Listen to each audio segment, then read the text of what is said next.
গরমের দিনে খাওয়ার জন্য সবথেকে কম তেল ও মশলায় তৈরি একটা হালকা পাতলা সবজির রেসিপি, যেটাকে এক কথায় বলে সেদ্ধ ঝোল। তেলের মধ্যে 5 ফোড়ন, একটু পেঁয়াজ আর টমেটো দিলাম। একদম 1 চামচ তেল দিয়েছি আমি।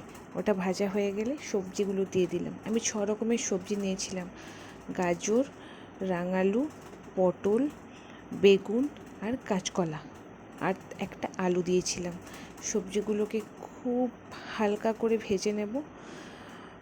এটা বাচ্চাদেরকে দিই, আমার ছেলে খায়।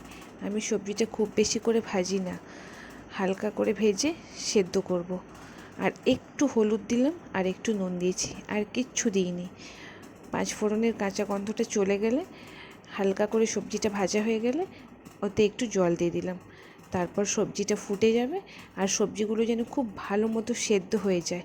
আমি অ্যাজ এ ফিঙ্গার ফুড দিই যাতে বাচ্চা খেতে পারে। ব্যাস, রেডি হয়ে গেল বাচ্চাদের সুন্দর রেসিপি।